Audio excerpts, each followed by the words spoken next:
مل کر بیٹھے.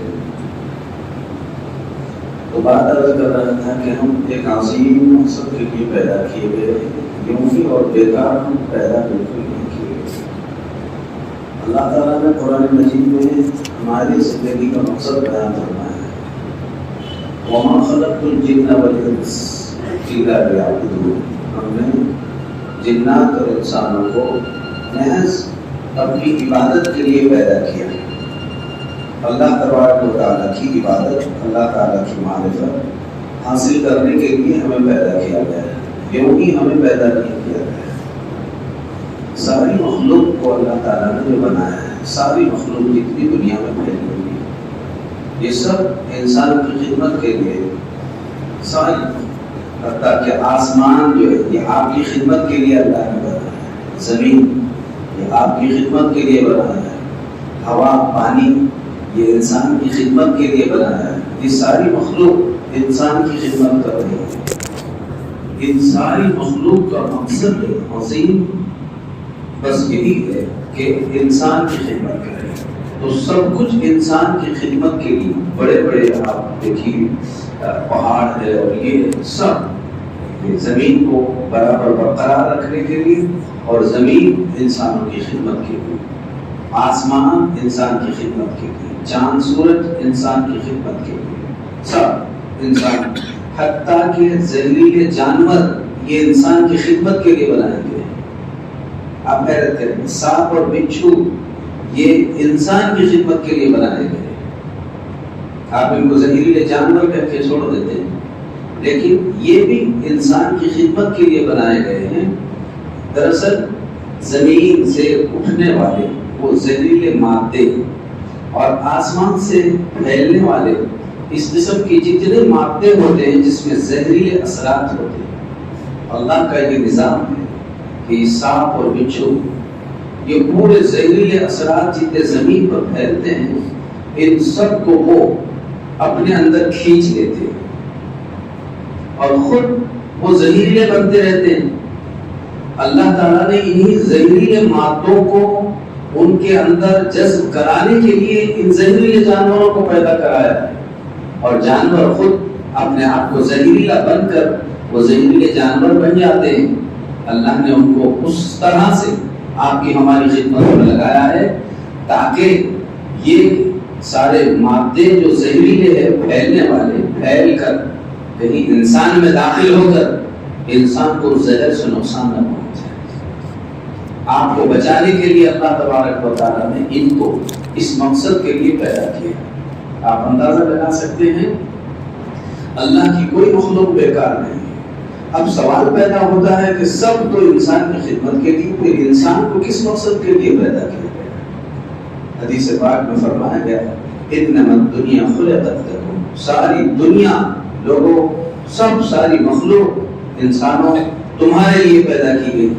وَإِنَّمَا خُلِقْتُمْ لِلْآخِرَةِ. اور تم کو صرف اللہ نے اپنے لیے بنایا. اسی کو قرآن کہتا ہے کہ وَمَا خَلَقْتُ الْجِنَّ وَالْإِنسَ إِلَّا لِيَعْبُدُونِ. اللہ کو پہچانو، اللہ کی معرفت پیدا کرو. اللہ تبارک و تعالیٰ کی پہچان تم اپنی زندگی میں پیدا کرو. بس اصل زندگی کا مقصد یہ ہے اللہ کی معرفت پیدا کرنا، اللہ تبارک و تعالیٰ کو پہچاننا، اللہ کی منشے کے مطابق اپنی زندگی گزارنا. اس عظیم مقصد کے لیے اللہ تعالیٰ نے پیدا فرمایا ہے. ہم اصل میں اللہ کو پہچان نہیں پا رہے ہیں جیسا پہچاننے کا حق ہے. یہ آپ دیکھ رہے ہیں ہم سے جتنے غلط کام ہو رہے ہیں، جتنے گناہ کے کام ہو رہے ہیں، آپ دیکھیں غیبتیں ہو رہی ہیں، جھوٹ ہو رہا ہے، چغلیاں ہو رہی ہیں، تہمتیں لگا رہے ہیں، بدگمانی کر رہے ہیں، شراب پی جا رہی ہے، زناکاری ہو رہی ہے، بے حیائی ہو رہی ہے، عورتوں میں بے پردگی ہو رہی ہے، اور لوگ جوئے کھیل رہے ہیں، بتے کھیل رہے ہیں، نشے کر رہے ہیں. یہ اور اس جیسے بے شمار گناہ جو انسان کر رہا ہے، دراصل بھائیوں یہ اسی وجہ سے ہو رہے ہیں کہ ہم نے جس ذات نے ہم کو اپنے لیے پیدا کیا تھا، ہم نے اس ذات کو پہچاننا چھوڑ دیا. اگر ہم پہچانتے تو کبھی بھی اللہ تبارک و تعالیٰ کی نافرمانی اور کوئی گناہ کا کام ہم سے بالکل سرزد نہیں ہوتا. آپ دیکھیے اولاد اپنے ماں باپ کی طاقت کو جانتی ہے، اس لیے کبھی بھی ماں باپ کے سامنے وہ نافرمانی اور گناہ کے کام نہیں کرے گا۔ شاگرد اپنے استاذ کی طاقت کو جانتا ہے، کبھی بھی اپنے استاذ کے سامنے غلط کام نہیں کرے گا۔ بیوی اپنے شوہر کی طاقت کو جانتی ہے، کبھی بھی وہ اپنے شوہر کے سامنے کوئی غلط حرکت نہیں کرے گی، نافرمانی نہیں کرے گی، کیونکہ انہوں نے ان کی طاقتوں کو جان لیا ہے، اس لیے ان کا مان کے چل رہے ہیں۔ ہم نے اللہ کی طاقت کو پہچانا ہی نہیں، اس لیے ہم اللہ کا مان کے نہیں چل رہے ہیں۔ جس دن ہم اللہ کی طاقت کو پہچان لیں گے، پھر انشاءاللہ ہم سے کوئی گناہ کا صدور نہیں۔ اسی لیے اللہ تعالیٰ نے قرآن مجید میں ارشاد فرمایا، یا ایھا الذین آمنوا اتقوا اللہ وکونوا مع الصادقین۔ دو حکم دیے اللہ تعالیٰ نے اس میں، یا ایھا الذین آمنوا اتقوا اللہ، اے مسلمانوں اللہ سے ڈرو۔ ایک حکم یہ ہو گیا، اللہ سے ڈرو۔ اللہ سے ڈرنے کا کیا مطلب ہے؟ اللہ سے ڈرنے کا مطلب یہ ہے کہ اللہ نے تم کو جن کاموں کے کرنے کا حکم دیا وہ کرتے رہو، اور جن کاموں سے رکنے کا حکم دیا ان سے رکتے رہو۔ یہ رکنے کا نام بھی ڈرنا ہے۔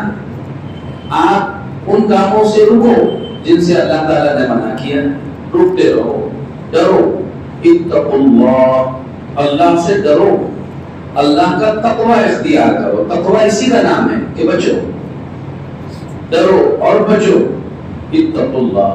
دوسرا حکم ہے وَكُونُوا مَعَ الصَّادِقِينَ، اور سچوں کے ساتھ رہو۔ اس سے اس بات کا پتہ چلا کہ سچوں کے ساتھ ہمیں رہنے کا حکم ہر دور میں، ہر وقت ہے، ہر جگہ، کہ اللہ سچوں کے ساتھ رہو، اچھوں کی صحبتوں میں رہو، اچھی صحبتیں اختیار کرو۔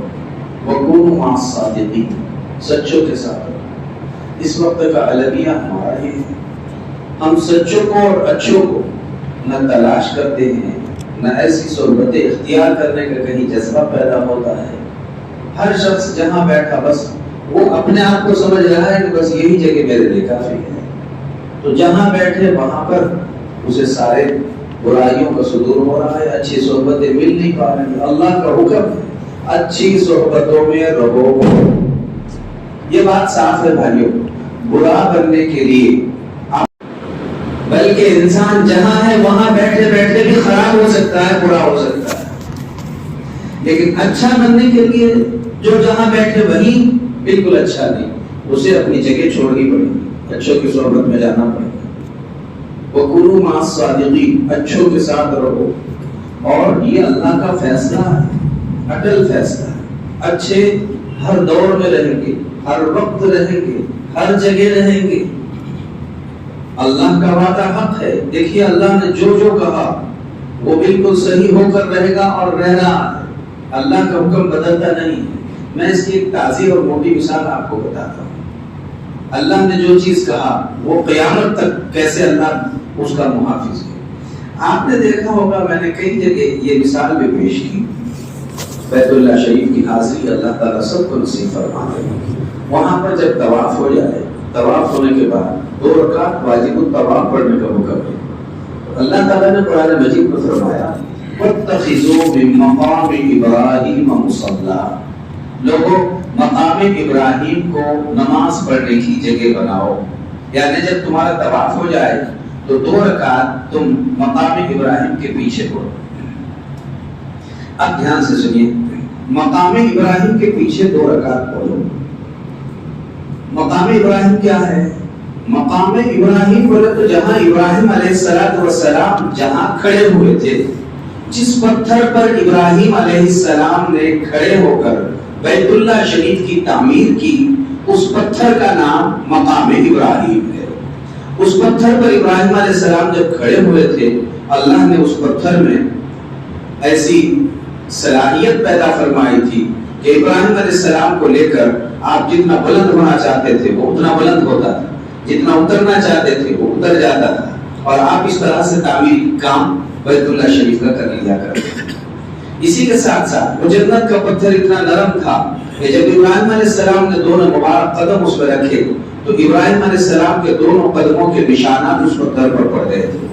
آج بھی الحمدللہ بے عینی ہی اپنی حالت میں مقام ابراہیم موجود ہے. میں آپ کو جو بات بتانا چاہ رہا ہوں وہ بات دراصل بھائیو یہ ہے کہ ابھی آپ دیکھیے بیت اللہ شریف، پیارے رسول صلی اللہ علیہ وسلم کی نبوت سے پہلے خود بیت اللہ میں 360 بت رکھے ہوئے تھے. بتوں کی پوجا پاٹ کی جاتی تھی اور 360 بت تو خود بیت اللہ میں رکھے ہوئے تھے. وہ پتھر کی مورتیاں وہاں رکھی ہوئی تھی اور اس کی وہ لوگ پوجا پاٹ کیا کرتے تھے. جو پتھر ان کو اچھا نظر آئے اس کو وہ اپنا معبود بنا لیا کرتے تھے اور پرانا پتھر پھینک دیا کرتے تھے. عجیب بات ہے، دو پتھر ہزاروں سال سے بیت اللہ شریف میں ہے، وہیں کہیں پڑے رہے وہ پیارے رسول کی نبوت سے پہلے بھی، اور اتنے خوبصورت کہ جنت سے اتارے گئے. لیکن یہ سب کے باوجود عجیب حکمت اور عجیب نقطہ بیان کیا ہے علماء نے کہ لاکھوں پتھر وہاں رہے لیکن دو پتھر ایسے ہیں کہ ماضی میں کبھی بھی ان کی پوجا پاٹ نہیں کی گئی. بولے وہ دو پتھر کون سے ہیں؟ حجر اسود اور مقام ابراہیم. کیوں نہیں کی گئی؟ اللہ نے مشرکوں میں رکھ کر ان دو پتھروں کی حفاظت کر کے قیامت تک آنے والے انسانوں کو یہ بتایا کہ دیکھو اللہ حفاظت کرنے پر آتے ہیں تو ایسا حفاظت کر کے بتاتے ہیں. پتھروں کی حفاظت کرتے ہیں. اگر خدا نخواستہ ان پتھروں پر بھی اگر پوجا پاٹ کی جاتی تو مشرکین تان مارتے کہ دیکھو مذہب اسلام بھی پوجا پاٹ سے خالی نہیں ہے، یہ بھی وہی پتھر استعمال کر رہے ہیں جن کی پوجا پاٹ کی. اللہ تعالیٰ نے مشرکوں میں رکھ کر ان کی حفاظت کرنا. جب پتھروں کی اللہ حفاظت کرتا ہے تو مشرکوں میں اشرف المخلوق اور امت محمدیہ اگر رہے صحیح حق کے ساتھ تو کیا اللہ امت کی حفاظت نہیں فرمائے؟ پتھر کی جب حفاظت ہوتی ہے تو امت کی بھی اللہ تعالیٰ حفاظت. اب اللہ نے حفاظت کیوں فرمائی اور کب تک فرمائے گا؟ اللہ اس پتھر کی مقام ابراہیم کی حفاظت قیامت تک فرمانے والا ہے اور قیامت تک وہ پتھر رہے گا. کیوں؟ اس لیے کہ اللہ نے قرآن میں فرمایا تمہارا طواف ہو جائے تو مقام ابراہیم کے پیچھے 2 رکعت پڑھو. اس کا مطلب یہ ہوا اللہ کا یہ حکم قیامت تک رہے گا اور قیامت تک جب اللہ کا حکم رہے گا تو وہ پتھر بھی اللہ قیامت تک رکھے. اگر پتھر نہ رہے تو پھر ہم کہاں نماز پڑھیں گے؟ تو پھر الیاذ باللہ اللہ کا حکم یہ تو پھر ہمارے لیے صحیح نہیں رہے گا. اس لیے اللہ کا حکم قیامت تک تو پتھر بھی قیامت تک. جب ایک پتھر قیامت تک رہنے والا ہے تو بس میں آپ کو یہی بات بتانا چاہ رہا تھا یا ایھا الذین آمنوا اتقوا اللہ وکونوا مع الصادقین. اللہ سے ڈرو اور سچوں کے ساتھ رہو. جیسے یہ پتھر قیامت تک رہے گا اللہ سچے لوگ بھی قیامت تک رکھنے والا ہے. کیونکہ جب سچے نہیں رہیں گے تو پھر رہنے کا حکم کیوں دیا جا رہا؟ یہ سچوں کے ساتھ رہنے کا حکم ہی اس وجہ سے دیا جا رہا ہے کہ ہر دور میں ہر زمانے میں سچے اور اچھے لوگ رہنے والے ہیں. ان کی صحبتوں میں رہنے کا آپ کو ہم کو سب کو حکم دیا ہے. اچھی صحبتوں کی بھائیوں بڑی تاثیر اور بڑی اہمیت ہے. کہیں رہو اچھی صحبتوں میں رہو، اچھی صحبتیں تلاش کرو. پا سکتا اللہ کے رسول صلی اللہ تعالی علیہ وسلم خود بھی حضرت ام ایمن رضی اللہ تعالی عنہ، یہ حضور اکرم صلی اللہ علیہ وسلم سے بھی پہلے کی ہے. حضرت ام ایمن رضی اللہ عنہ انہوں نے حضور اکرم صلی اللہ علیہ وسلم کا بڑا ساتھ دیا ہے. حضرت ام ایمن رضی اللہ تعالی عنہ تو حضور اکرم صلی اللہ علیہ وسلم بھی یہ بڑی بوڑھی ہو گئی تھی، ان کی خدمت میں حضور بھی جایا کرتے. حضرت ابو بکر صدیق رضی اللہ عنہ کی خلافت کا دور ہے اور صحیح حدیث میں ہے کہ حضرت ابو بکر صدیق رضی اللہ عنہ حضرت عمر فاروق رضی اللہ عنہ کو کہتے ہیں عمر ام ایمن کے پاس مجھے لے کر چلو، کچھ دیر ان کے ساتھ مجھے بیٹھنا. چونکہ وہ حضور اکرم صلی اللہ علیہ وسلم کے ساتھ پہلے سے اور آخر میں بہت زیادہ رہی ہے، اس لیے ان کی صحبت میں کچھ دیر بیٹھنے کے لیے تھا. حضرت ابو بکر صدیق رضی اللہ عنہ دور خلافت میں جا رہے ہیں، ان کی صحبت میں جا رہے ہیں بیٹھنے کے لیے. وہاں گئے، حدیث پاک میں ہے کہ حضرت ام ایمن رونے لگی. حضرت عمر فاروق اور حضرت عمر فاروق اور حضرت ابوبکر صدیق رضی اللہ عنہما بھی رونے لگے. یہ سمجھے کہ حضور اکرم صلی اللہ علیہ وسلم کی وفات کا غم ان کو ستا رہا ہے اس لیے رو رہی ہے. تو انہوں نے منشے کو سمجھا حضرت ام ایمن نے اور کہا کہ میں اس لیے نہیں رو رہی ہوں, یہ بات تو مجھے بھی معلوم ہے, پیارے رسول تشریف لے گئے, اللہ نے آپ کے بہت بڑے درجات فرمائے, لیکن غم مجھے ساتھ میں اس بات کا ہو رہا ہے اب وہی کا سلسلہ ٹوٹ گیا, وہ وہی کا سلسلہ ٹوٹ گیا, اس بات کا غم مجھے ستا رہا ہے اس لیے میں رو رہی ہوں. ایک علم کی بات مل گئی, صحبت ملے, اللہ تعالیٰ نے علم کی بات دے دی. پہلے لوگ اپنے بڑوں کی خدمتوں میں جایا کرتے تھے, اور مثال میں وہ شخصیات کی آپ کی خدمت میں پیش کر رہا ہوں جو نبیوں کے بعد سب سے افضل ہے.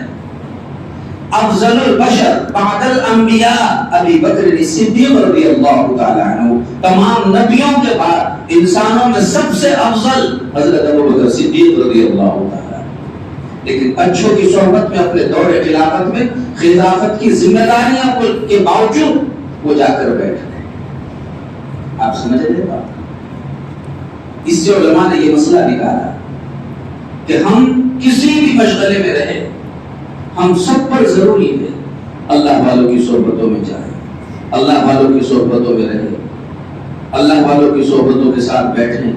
بلکہ یہ دور تو اس لائق ہے کہ اگر کوئی اللہ والے ملتے ہیں تو ان کی صحبتوں میں آپ جائیں. اگر آپ کو آپ کے شہر میں علاقے میں ایسی ہماری کوتاہ نظری کی وجہ سے کوئی بڑے اللہ والے نظر نہیں آ رہے ہیں تو بھائیوں, جیسے حضرت ابوبکر صدیق حضرت ام ایمن کی خدمت میں گئے, میں تو اس دور میں یہ کہوں گا کہ بھائیوں آپ ادھر ادھر باہر بھی جانے کی ضرورت نہیں. آپ جو ہے جب صحبت میں ہی جانا ہے تو سب کی صحبتیں چھوڑ کر, آپ کو لگتا ہے کہ کوئی بڑی صحبت نصیب نہیں ہو رہی ہے, آپ اپنی ماں کی صحبت میں بیٹھ جائیے. دھیان سے سنو, ماں کی صحبت میں بیٹھیے, ماں کی محبت کی نگاہ. اللہ, جب ماں اپنی محبت کی نگاہ ڈالتی ہے اللہ ہی جانتا ہے کتنا نور ڈالتی ہے.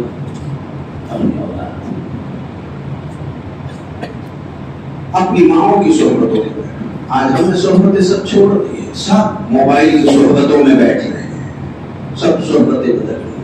تو موبائل کی صحبت نے سب اللہ کو بھلا دیا, نبی کو بھلا دیا, دین شریعت کو بھلا دیا, جو مرضی ہے وہی کر رہے ہیں. ابھی میں نے جو جملہ کہا اس پر دھیان دیا. آپ کو لگتا ہے کہ کوئی بڑے اللہ والے نہیں مل رہے, آپ کے گھر میں جو بوڑھی ماں ہے, یہ ماں اللہ کیا کہیں, بلکہ میں تو یہ کہوں گا ایک بوڑھی ماں ایک اولاد کے لیے ہزاروں اولیاء اللہ پر بھاری ہے. دھیان سے سنو یہ جملے, اولیاء اللہ پر بھاری ہے, یہ بہت بڑی ولیہ ہے. کیوں؟ اس وجہ سے یہ حدیث سے بھی ثابت ہے, اللہ کے رسول صلی اللہ علیہ وسلم نے یہ بات ارشاد فرمائی. دھیان سے سنو کہ بیت اللہ شریف پر, بلکہ میں آپ کی خدمت میں یہ بات عرض کروں گا, جب آپ اپنی ماں کے صحبت میں رہیں گے اور ماں کے چہرے کو دیکھتے رہیں گے تو ماں کے اور باپ کے چہرے کو دیکھنے کا ثواب بیت اللہ دیکھنے سے بھی زیادہ ہے. سب پڑھو, کس سے زیادہ ہے؟ بیت اللہ دیکھنے سے زیادہ ثواب. بولو کس کو دیکھنے کا ہے؟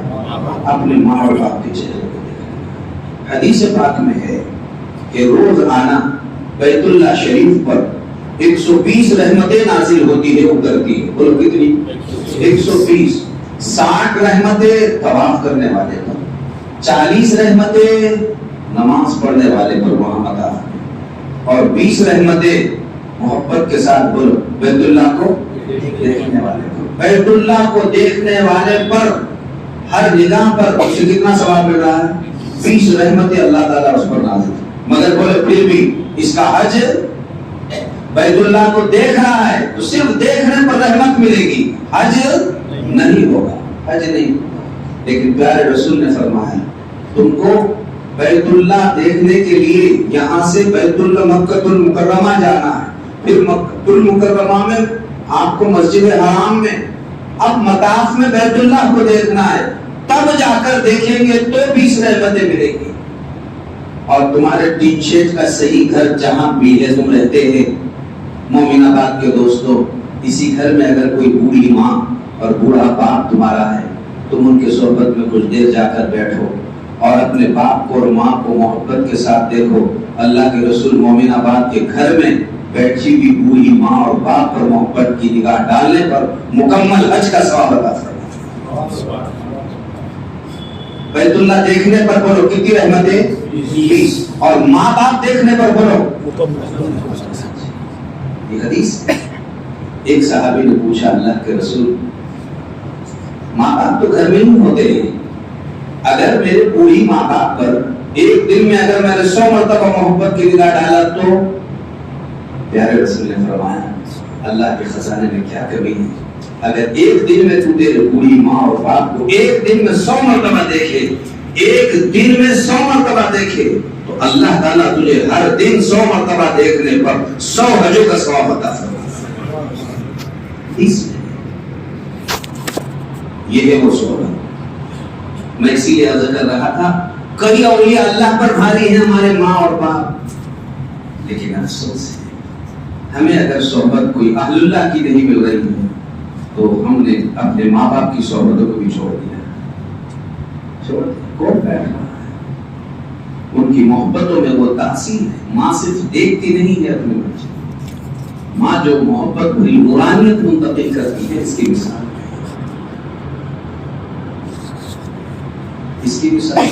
یہی وجہ ہے اپنے ماں باپ کے اطراف میں ٹہلتے رہو، جاتے رہو، قریب قریب رہو۔ ابھی سفر میں مدینہ المنورہ اللہ تعالیٰ سب کو نصیب فرمائے، ساتھ میں فرزند تھے، میں نے قاری محمد محسن کو یہ بات بطور خاص کہا، دیکھو یہ روضہ اقدس ان قریب میں یہیں پر تم بس اپنے آپ کو قربان کرتے رہو تاکہ پیارے رسول کی نگرانی میں رہے، آپ کی توجہ ملتی رہے۔ وہاں آپ نماز پڑھ کر دیکھو، روضہ اطہر میں نماز میں اور آپ کے مومن آباد کے نماز میں آپ کو زمین آسمان کا فرق ہے۔ وہ ایک روحانیت کا عکس اللہ تعالیٰ ڈالتے رہتے ہیں۔ توجہات لینے کی ضرورت ہے۔ اللہ والوں کی صحبتوں میں بیٹھے تو اللہ صحبتوں کے بڑا عکس بنتا ہے۔ وہ جو آپ نے نہیں دیکھا ہے کہ بعض کشف و کرامات جسے آپ سنتے ہیں، کشف ہوتا ہے اللہ والے، کیا ہے یہ کشف کرامات؟ کیا ہے کشف؟ یعنی یہ ہے کہ سامنے والے کے دل میں جو بات پیدا ہو رہی ہے اللہ وہی بات یہ اللہ والے پر کھول دیتا ہے اور یہ اللہ والے اسی لائن کی بات کہہ دیتے ہیں۔ توجہات کا تو اثر ہوتا ہے، توجہات کی بڑی تاثیر ہوتی ہے۔ تو بھائیوں اپنے آپ کو اللہ والوں کی توجہات سے علیحدہ مت کرو۔ خدا یہ زمانہ دشمنوں نے بڑی سازشیں چلی، وہ زمانے سے سوچتے رہے کہ ان کو اللہ سے، رسول اللہ سے، ان کے والدین سے، اچھی صحبتوں سے، علماء سے، اہل اللہ سے کس طرح توڑا جائے، کس طرح کاٹا جائے، ان کا تعلق کس طرح ختم کیا جائے۔ لیکن ماضی قریب تک، آج سے قریب 20-25 سال تک وہ اپنی تمام سازشوں میں ناکام ہوتے رہے، ان کو کامیابی نہیں ملی۔ لیکن یہ 20-25 سال میں وہ بہت حد تک اپنی سازشوں میں کامیاب ہوتے ہوئے نظر آ رہے ہیں۔ وجہ یہ ہے کہ اب دشمنوں نے ایسے آلے تیار کر دیے بطور خاص موبائل۔ اب انہوں نے دیکھا کہ آدمی جتنی مرتبہ موبائل میں دیکھتا ہے، کاش اتنی مرتبہ یہ قرآن میں دیکھ لیتا، اتنی مرتبہ ماں کے چہرے پر دیکھ لیتا، اتنی مرتبہ باپ کے چہرے کو دیکھ لیتا، اتنی مرتبہ اہل اللہ کو دیکھ لیتا، اتنی مرتبہ علماء کی صحبت میں بیٹھ کر علماء کو دیکھ لیتا، ان کو دیکھ لیتا۔ لیکن دشمنوں نے اس کی نگاہ سب سے ہٹا دیا اور ایسے چیز پہ رکھ دی کہ اسے ہر 2-5 منٹ پہ اس کو گناہ ملتا ہے۔ یہ ایسی صحبت ہے، آپ دیکھیے اس میں آدمی بچنا چاہے تب بھی بچ نہیں سکتا۔ مجھے تو بالکل اس پر اطمینان نہیں ہے، مرد ہو یا عورتیں، اچھے ہو یا برے، کوئی ہو، یہ بات بالکل ڈنکے کی چوٹ کہی جا سکتی ہے۔ موبائل اس نے ہماری نگاہوں کو بھی تباہ کر دیا ہے اور بس اس ایسی صحبت مل رہی ہے کہ اب اسے کہیں جانے، بلکہ یہ سوچ رہا ہے جتنا تنہا رہوں اتنا اچھا۔